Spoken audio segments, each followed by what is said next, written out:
घर में परिवार में रहकर भक्ति और ज्ञान और वैराग्य की प्राप्ति कैसे मिले? क्या घर में परिवार में रहकर हम भगवान को प्राप्त कर सकते हैं? इस कलयुग में जहां नाना प्रकार के अधर्म, नाना प्रकार के महाराज विघ्न बाधा है, क्या इस कली काल में भी हम भगवान को प्राप्त कर सकते हैं? ऐसी कोई साधना है, ऐसा कोई तप है, ऐसा कोई मंत्र है, ऐसा कोई उपाय है कि इस कली काल में घर और परिवार में रहकर हम भगवान को प्राप्त करें? ये सुनकर एक घर में परिवार में रहकर हम भगवान को कैसे प्राप्त करें? कृष्ण प्राप्ति कर्म शाश्वत साधनम तद वदाधुना। श्री कृष्ण प्राप्ति की कोई साधना है, कोई उपाय है तो सहजता में घर और परिवार में व्यापार करते हुए, बातचीत करते हुए, लोगों से मिलते हुए भगवान की याद बनी रहे। कोई उपाय है, कोई साधना है? बोले इन साधना की अगर उपाय है तो बता दो, क्योंकि सदगुरु में वो शक्ति है। सदगुरु यदि आपको सही में मिल जाए, आजकल की गुरु नहीं कि लोभी गुरु लालची चेला, आजकल माइक पर भी पुकार कर किसी तरह ये मेरे शिष्य बन जाए। शिष्य बनने के लिए प्रचार होता है गांव-गांव में, 100-100 गाड़ी, 200-200, 500 गाड़ी कि भाई इतने बड़े महात्मा हैं, इनके शिष्य तो बनना है। ऐसे गुरु के शरण में ना जाओ। ऐसे गुरु के शरण में लोभी गुरु, लालची चेला, दोनों नरक में ठेल्लम ठेल्ला। ऐसे गुरु लग ना जाओ जो प्रचार करके आपसे कहे तुम मेरा शिष्य बन जाओ। जो इच्छा है, आजकल तो ऐसे ऐसे आदमी किसी तरह शिष्य, आपको जो इच्छा है, जिस मंत्र की इच्छा है, अरे तुम्हें अगर सही में आचार्य के द्वारा, संप्रदाय के द्वारा प्रदत्त मंत्र है, एक मंत्र देने की अधिकार है। क्योंकि आचार्य पद्धति के द्वारा आपको एक ही शरणागति और गुरु के द्वारा प्रदत्त जो मंत्र मिला है वही मंत्र देने की अधिकारी। लेकिन किसी तरह आप शिष्य बन जाओ, साल में हम 2-4 बार आपके पास आएंगे, आप मुझे धन दोगे, ऐसा नहीं। हमारे पूज्य गुरुदेव जब वो प्रवचन करने के लिए बैठते हैं तो उनके ऐसे शिष्य हैं जो प्राय सभी के हाथ में, वृंदावन में कई महात्मा ने कहा कि प्रथम बार देखा हूं कि आपके गुरुदेव जब प्रवचन करते हैं उनके जितनी भी शिष्य है सभी के हाथ में झोली माला। क्योंकि उनका संकल्प था आज के दिन में अगर वो मंत्र दीक्षा देने लग जाते तो मिथिला में कोई ऐसा गांव नहीं, कोई ऐसा परिवार नहीं बचता। लेकिन उनका संकल्प था साल भर तक मंत्र जाप करो, नाम जाप करो, 16 माला, तब भी कृपा करेंगे कि नहीं करेंगे वो उनकी इच्छा। हम लोग ने बहुत प्रार्थना की तो कुछ नियम बदले, फिर भी विश्वास करके ही दीक्षा दिया, वैसे दीक्षा नहीं देते थे। ऐसा भी महात्मा है। उन महात्मा के शरण में जाकर ही आपको कृष्ण प्राप्ति कर्म शाश्वत साधनम तद बदाधुना। महात्मा तो ऐसे भी मिल जाएंगे जिनके पीछे लाखों चलते हैं, लेकिन वो स्वयं नहीं अपने आत्म कल्याण के, तो आपको क्या आत्म कल्याण कर देंगे। लेकिन शौनक जी ने कहा कि मुझे विश्वास है ऐसे संत की कृपा हो जाए जो स्वयं चलते फिरते वृंदावन हो। वृंदावन में ऐसा जरूरी नहीं है कि वहीं आपको संत मिल जाएंगे। किसी ने हमसे पूछा कि आपके गुरुदेव वृंदावन में इतने बड़े आश्रम बनाए फिर भी वो मिथिला में क्यों रहते हैं? तो मैंने भी किसी महात्मा बहुत श्रेष्ठ वृंदावन के नाम जापक थे, उसने हमसे कहा कि आपके गुरुदेव तो चलते फिरते वृंदावन है, क्योंकि उसने सब कुछ छोड़ सकता है, उनके रोम रोम में भगवान के नाम निकलते हैं और वो तो उन स्थिति को प्राप्त कर चुके हैं जैसे कभी हम कीर्तन करके भगवान को पुकारते हैं तो कभी हम हाथ में झोली माला लेकर, लेकिन जब हम उस स्थिति में पहुंच जाएंगे तो फिर कोई ज़रूरत नहीं। लेकिन उस स्थिति में पहुंचने के लिए तो अभी हमें कई जन्म तक वो साधना करनी पड़ेगी। ऐसे महापुरुष का दर्शन भी भागवत में कहा गया है, अयम ही परमो लाभो नृणाम साधु दर्शनम। और ये तब ही होगा जब आप धीरे धीरे भजन करोगे। प्रश्न हम सभी के जीवन में भी रखना चाहिए कि घर और परिवार में रहकर व्यापार कार्य करते हुए या अन्य कार्य करते हुए हर व्यक्ति के जीवन में एक इच्छा रहनी चाहिए। हो सकता है आपके जीवन में अन्य बहुत सारी इच्छा है, किसी इच्छा की पूर्ति हुई, किसी इच्छा की पूर्ति नहीं, लेकिन एक इच्छा जरूर रखना चाहिए, कृष्ण प्राप्ति कर्म शाश्वत साधनम तद बदाधुना। जो प्रश्न क्या इस कलिकाल में भगवान की प्राप्ति कैसे हो, यह विश्वास हमें भी रखना चाहिए। चाहे भगवान की प्राप्ति इस जन्म में हो, चाहे 10 अगला जन्म में हो, चाहे 10 जन्म में हो, कभी न कभी तो हमें करना ही है। केवल ये भाव था, और भाव के साथ समर्पित किसके शरण में? मैंने कहा ऐसे सद्गुरु की शरण में जाओ जिनकी शरणागति में जाने मात्र से ही स्वयं को भजन करने की प्रवृत्ति बन जाए। जीवन में व्यक्ति 2 इच्छा लेकर जाते हैं। आजकल अनेकों टीवी चैनल के माध्यम से आप बड़े बड़े धर्मात्मा के, बड़े बड़े धर्म गुरुओं को भी दर्शन करते होंगे। कोई आपके ऊपर भूत है तो भूत को हटा देंगे, कोई आपके ऊपर प्रेत है तो प्रेत को हटा देंगे, कोई कहेंगे आपके जीवन में ये सब बीता, आपको लगेगा कि नहीं यही हमें भगवान से मिला दे। यह हो सकता है उसके अंदर कोई जादूगर हो, क्योंकि संत आप चाहोगे कि संत के शरण में जाकर सीधे हमें भगवान मिल जाए, ये तो हो ही नहीं सकता है। संत उन साधना, उनकी उपाय बता देंगे, वो मंत्र बता देंगे। किसी तांत्रिक के पास जाओ, मैंने ऐसे ऐसे तांत्रिक को देखा कि हाथ में फूल लेता है और कहता है कि आओ मेरे पास, वो आपको लड्डू दे देंगे। आपको लगेगा वाकई में ये बाबा बहुत बड़े चमत्कारी है। उनकी चमत्कारी साधु संत जो वाकई में भजनानंदी होंगे, उनके पास कोई चमत्कारी नहीं होगा। उनके पास एक ही चमत्कार होगा जो आपको भजन करने का मन हो जाएगा।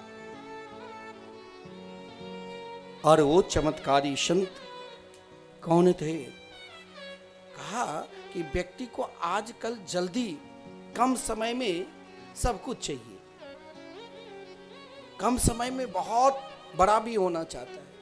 तो बोले देखिए भगवान की जो साधना है ना, वो बहुत कठिन है, कम समय में भी मिल सकता है और करोड़ों जन्म के बाद भी मिल सकता है। तो बोले देखो मेरे पास वो भी मंत्र है जिस मंत्र के सहारे से आप पृथ्वी लोक के संपूर्ण सुख को प्राप्त कर लोगे। मेरे पास वो भी मंत्र है जो स्वर्ग के सुख भी प्राप्त करा सकता हूं। लेकिन शिष्य जान जाते हैं सही में जिसे भगवान चाहिए, जिसके हृदय में केवल कृष्ण प्राप्ति की, परमात्मा प्राप्ति की लालसा हो, इच्छा हो, वो अन्य साधना में क्यों डूबेंगे?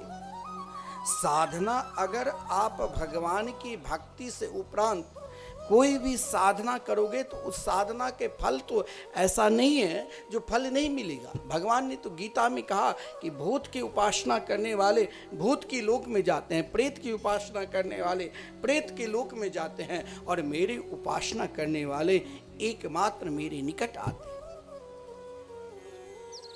ऐसा नहीं है धर्म करने से आप स्वर्ग नहीं जाओगे, लेकिन आप यह भी मत सोचना कि हम स्वर्ग चले भी जाएंगे तो निरंतर रहेंगे। यह भी मत सोच लेना स्वर्ग में आप तब तक ही रहोगे जब तक आपके अंदर पुण्य है, और जिस दिन पुण्य का क्षय हुआ तो फिर लौट कर ही आना ही पड़ेगा। लेकिन सद्गुरु क्या करते हैं? बोले शौनक जी, मैं जानता हूं आपके पास वो भी मंत्र है जिस मंत्र के सहारे से आप मुझे दुनिया के संपूर्ण सुख सुविधा भी प्रदान कर सकते हैं। चिंता मणिलोक सुखम सुरद्रो स्वर्ग संपदम प्रेक्षति गुरु प्रीतो वैकुंठम योगी दुर्लभम। आपको दुनिया की सारी सुख सुविधा दिखाने वाले तो बहुत मिल जाएंगे, लेकिन बाकी में परमात्मा के चरणार बिंद प्राप्त कराने वाले वो ऐसे विरले ही संत मिलेंगे।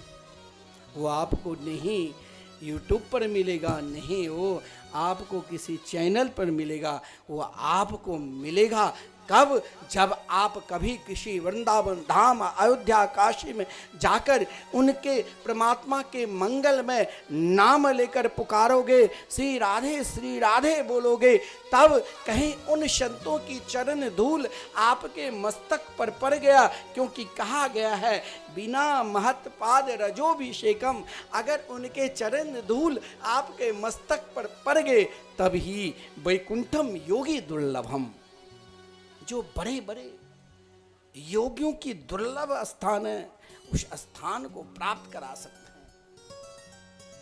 लेकिन कब? जब आपके ऊपर दीनता आए, अपने आप अपने बड़प्पन को त्याग दोगे और स्वयं अपने आप को दीन हो जाओगे, तभी तो दीन बंधु की कृपा होगी। और यही दीनता लेकर मैंने प्रारंभ में ही कहा, जिसने अपने जीवन में सतयुग, त्रेता, द्वापर, कलयुग को कई बार देख चुके थे, आज महाराज जब सूत जी के शरण में आए और कृष्ण प्राप्ति की साधना के मंत्र के विषय में पूछा, तब भी सदगुरु ने क्या कहा कि आप कहीं विचलित ना हो जाए, क्योंकि आपके पास तो बहुत सारे शिष्य हैं। कहीं आपको यह ना लगे कि हमें बहुत बढ़िया कुर्सी की व्यवस्था नहीं की, कल से हम नहीं आएंगे। भगवान से मिलना है तो एकदम अपने हृदय में प्रीति जगाओ, प्रेम जगाओ। और प्रेम प्रीत कब जगेगी? जब आप स्वयं सावधान होकर एकमात्र समर्पित हो जाओगे, हम भगवान के हैं, भगवान हमारे हैं। और कब वो भाव आएगा? स्वयं अपने अंदर अपने सद्गुरु को ढूंढो। एक अंदर से भी आपको सद्गुरु मिल जाएंगे। आपको कि कौन? तो अपने जीवन को, जिस स्थान में जहां हम जा रहे हैं, क्या हम सत्य मार्ग पर जा रहे हैं और क्या हम अधर्म पर जा रहे हैं? ये शरीर तो ऐसे ही है, कब है कब नहीं है। भागवत में तो यहाँ तक कह दिया कि जीवन को किसी महापुरुष के शरण में चले जाओ और शरणागति को स्वीकार कर लो। बोले अभी तक हमें वो महापुरुष कहाँ दिखाई देता है? सब अपना दुकान खोल रखा है। हम किसके दुकान में जाए जहाँ मुझे सही में सौदा, मिलावट कुछ मिले नहीं, पक्का सामान मिले। बोले इसके लिए अगर दुकान खोजना है और उस दुकान पर पहुंचना है तो पहले अपने अंदर ढूंढो कि सही में बिना मिलावट के, आजकल सब कुछ में मिलावट ही है।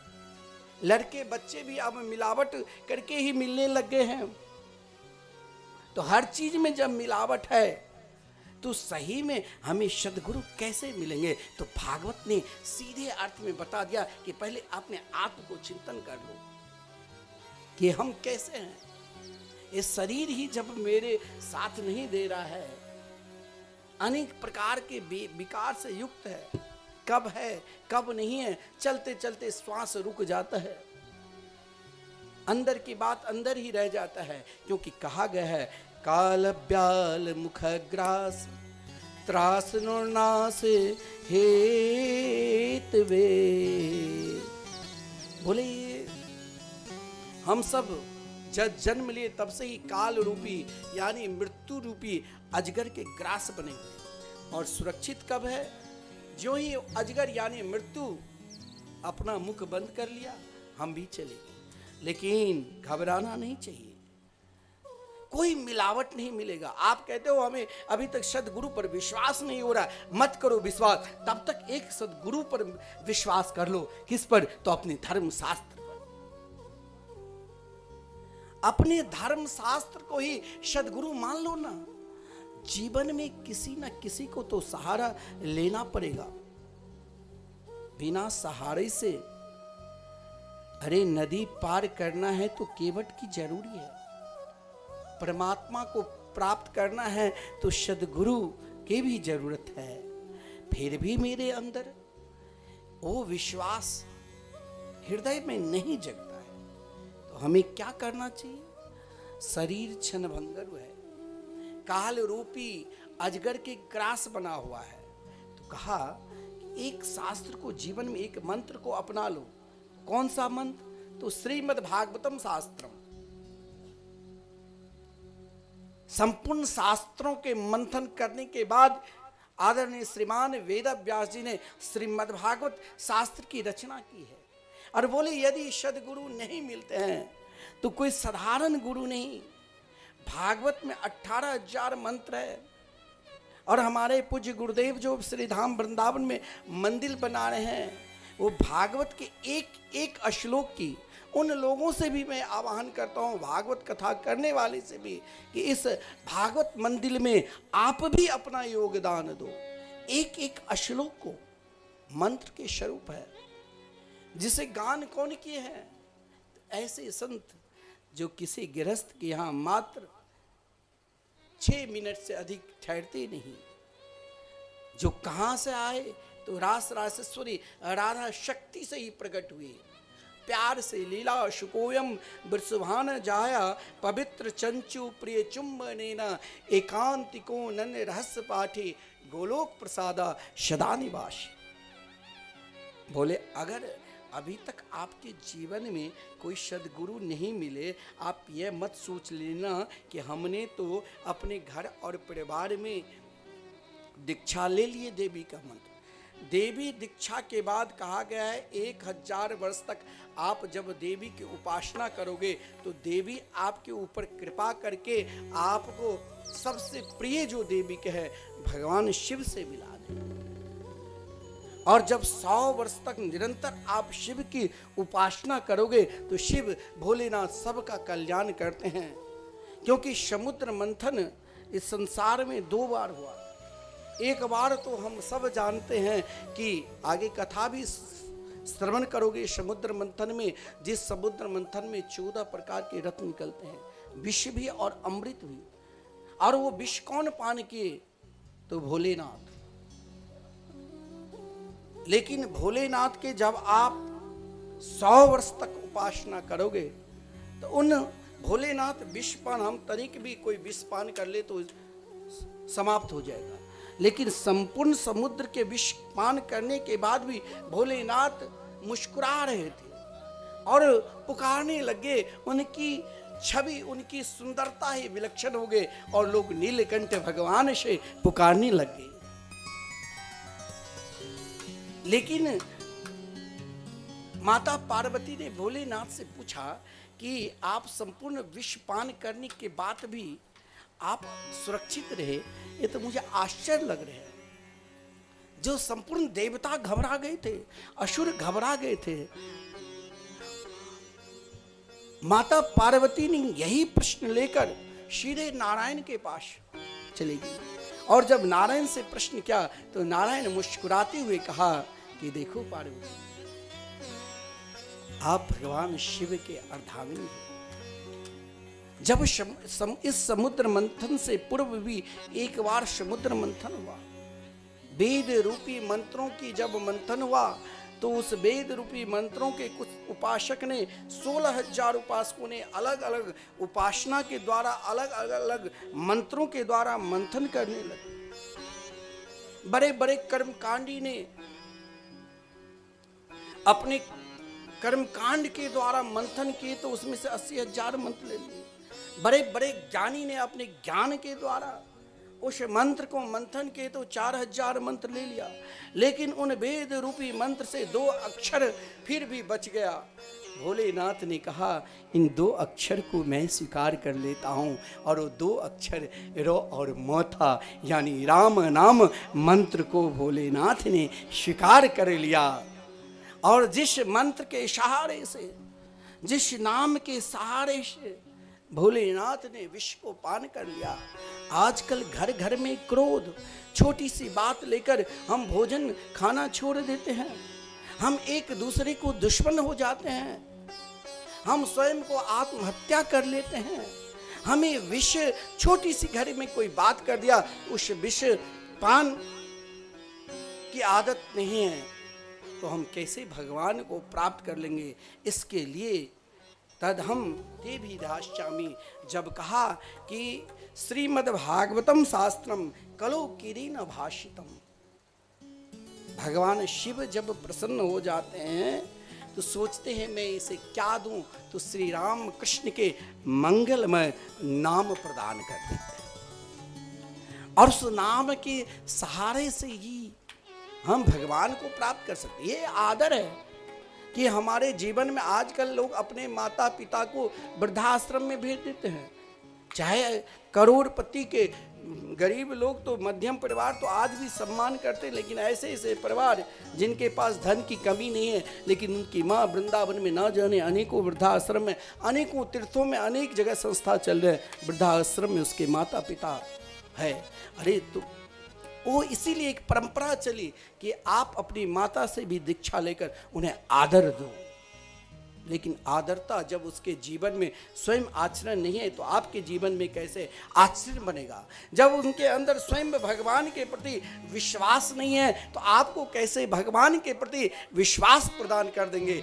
इसीलिए कहा गया है कि ऐसे महापुरुष के शरण में जाओ, जिनके शरणागति स्वीकार कर आपको स्वयं भगवान के प्रति विश्वास हो जाए, और विश्वास ना जगे तब तक स्वयं धर्मशास्त्र को सदगुरु मानकर, और उन शास्त्र के ज्ञाता जैसे तुलसीदास जी, महर्षि वाल्मीकि, वेदव्यास जी, भगवान सुखदेव जी को ही सदगुरु मानकर निरंतर भगवान की चिंतन करो।